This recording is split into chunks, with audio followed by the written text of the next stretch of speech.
Good morning, everybody. Welcome to Jason Mackey's First 10, a short version podcast talking all things Pittsburgh sports. Today is Thursday, January 2nd. Hope everybody had a happy holiday and a happy new year.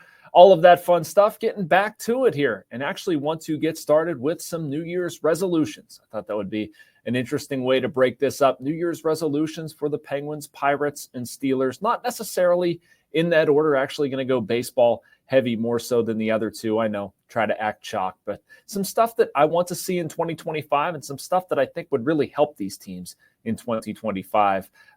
It's all encompassing, right? Some with them, some with the fans, whatever. Let's get to it. First, want to remind you, though, that this show is brought to you by Edgar Snyder and Associates. If you're injured in an accident, you're probably wondering what's next. For over 40 years, Edgar Snyder and Associates has helped injury victims answer that question. Whether it's gathering evidence, collecting medical records, or dealing with insurance companies, Edgar Snyder and Associates has helped over 75,000 people handle what's next. Call 1-800-94-EDGAR or visit edgarsnyder.com for a free consultation. And remember, there's never a fee unless they get money for you. All right, so a New Year's resolution, baseball-wise with the Pirates, it starts general, right? And it starts general with you want them to make the playoffs. You want them to do something. I've heard so many times, and again, I just finished a mailbag at Post-Gazette.com with some frustration with the Pirates in their offseason. And I tried in there to have a rational discussion, and I thought I would try on here to have a rational discussion, along with talking a little bit about what we should resolve to see in 2025 out of them. And there's a lot there. There's a lot that I think, people are counting on with the Pirates, or, here's how they can get to that resolution, that goal. And it starts with pitching. It starts with Paul Skenes. It starts with Jared Jones, Mitch Keller. I don't believe they're going to trade the latter two of those guys. I've said that on this podcast before. But if you look at what they have pitching-wise and where they can lean into as a strength, maybe Bubba Chandler comes up. I don't know. Thomas Harrington, Braxton Ashcraft, etc. Bailey Falter was very good. You're getting Johan Oviedo back, Mike Burrows back, two guys who had TJ last year. They might not be, full capacity, but they offer you a lot. The Pirates should have a distinct advantage with starting pitching. But it's not just that. They're also counting on a lot of turnarounds, right? And so I worked through some of this in the mailbag piece, but I want to talk about it a little bit more. Everybody's after the Pirates to add something. And I've been one of them, and I want them to add something. And it's, they have places where they need to add and they should add. And if they don't, they should be criticized. This is not a defense. At the same time, if you look at what they did last year, and I started this off, there are a couple truths. And one of them is that the Pirates were 56 and 54 after 100 games. That's not an insignificant sample size. How did the Pirates do it? Well, the bulk of their producers they're back. They're back. They lost only one player who was worth more than one win above replacement, according to baseballreference.com. That was Luis Ortiz at 3.0 B-WAR. Okay, so if you lose Ortiz, and let's just, again, put down the frustration, how can they replace that? Well, they can replace that with Bubba Chandler. They can replace that with other young pitching. They can replace that with Oviedo. I think they can replace that, though. I really do. And so you're telling me that leaves, Brian Reynolds, O'Neill Cruz, Ke'Bryan Hayes, Isaiah Kiner-Falefa, Jack Suwinski, Joey Bart. There's a whole bunch. But if you go through that list, and I know there are problems, poor performance this past season, etc. But can you get, if Ke'Bryan Hayes is healthy, can you get what he gave the Pirates over the final 2 months of 2023? I do believe that's true. I don't think that's a crazy, outlandish thing to think. Jack Suwinski hit 26 home runs. Can a new hitting coach change his approach and bring that out a little bit more? I don't think you're ever going to see Jack Suwinski be an on-base machine. He's going to have swing and miss to his swing, and most power hitters do. That's okay. Henry Davis was a 1-1 pick. Some people like to say that the Pirates reached there. Even if you want to say that, he's still a surefire first rounder. He's sure still a top 10 pick. Like, did the entire industry misevaluate this guy? Or is there something there? Again, it's not all going to pan out. Andy Rodriguez was the top 50 prospect at one point. Nick Gonzalez, same deal. Not that Nick was bad, but I still think there's more. What if those guys produce? It's an interesting thought process. And I understand getting mad. There's a lot of people who think that they don't care and they don't spend as much as anybody wants them to spend. I understand. I still believe the payroll is going to be 85, 90 million. Said that on here. I still believe they have areas where they need to add, outfield a bat to lengthen the lineup. You need to bolster the bullpen a little bit, but the bulk of what they need to resolve to do, these resolutions, the stuff that would get them in the playoffs, again, it's attainable. It is attainable to not have David Bednar and Colin Holderman tipping pitches and perform more consistently. That's doable. You can go out and get relief pitching. They also have some relief pitching that's going to grow and continue to improve. Joey Bart was excellent for them behind the plate, nearly an 800 OPS. It's possible to get that. What if you get Davis, Rodriguez? Again, I'm going through all of it, and it's kind of random, but my point is that it doesn't take a huge New Year's resolution. It's not somebody who weighs 450 pounds and they're saying, I'm going to get down to 150 by April.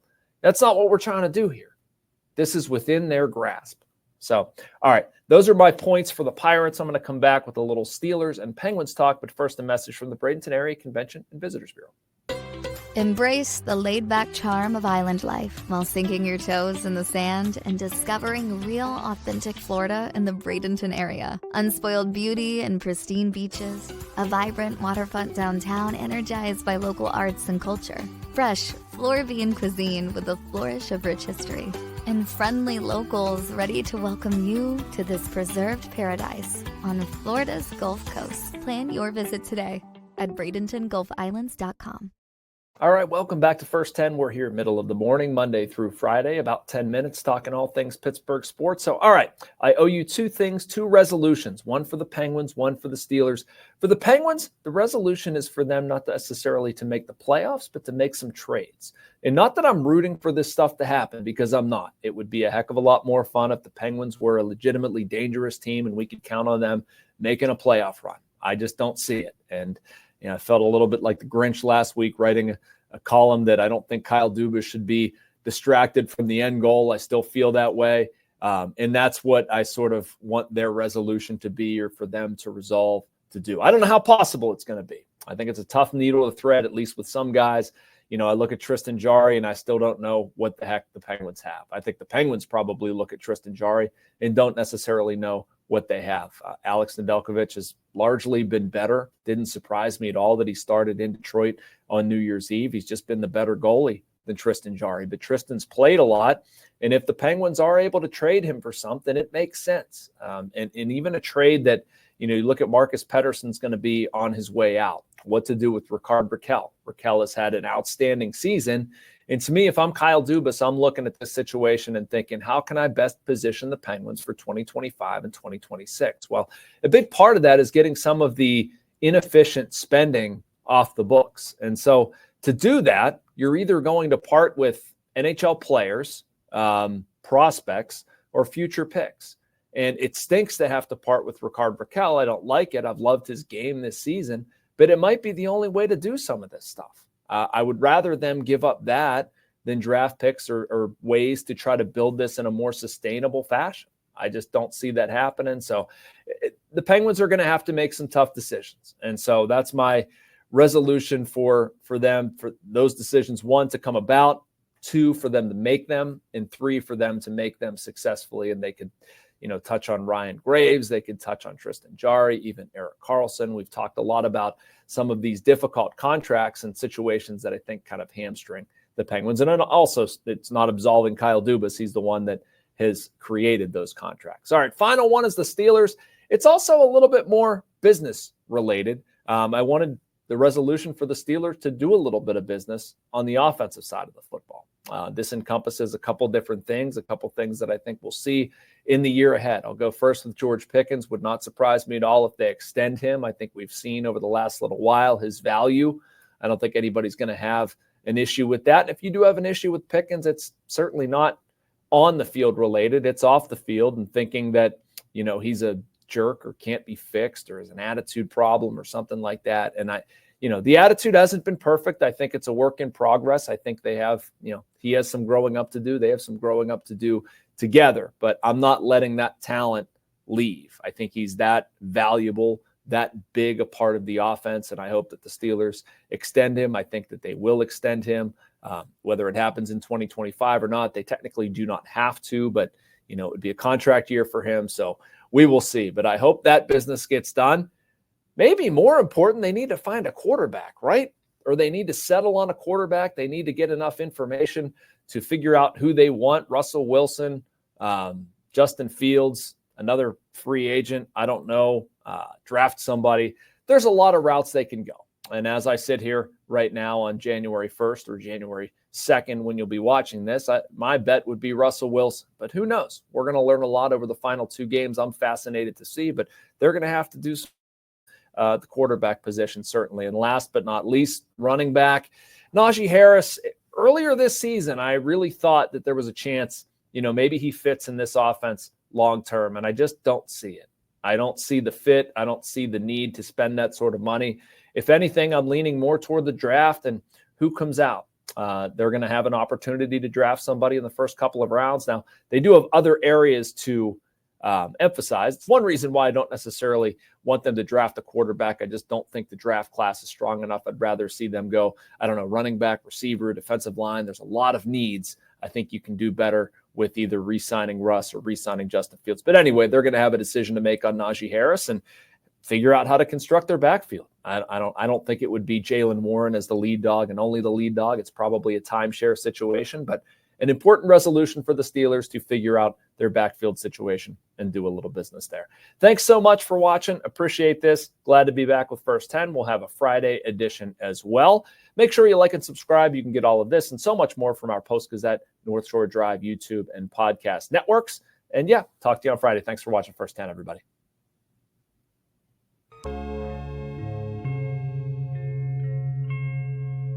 Thank you for checking out this content from Post-Gazette Sports. If you watch this video on YouTube, please like the video and subscribe to our channel. For all of the sports coverage the Post-Gazette has to offer, visit post-gazette.com.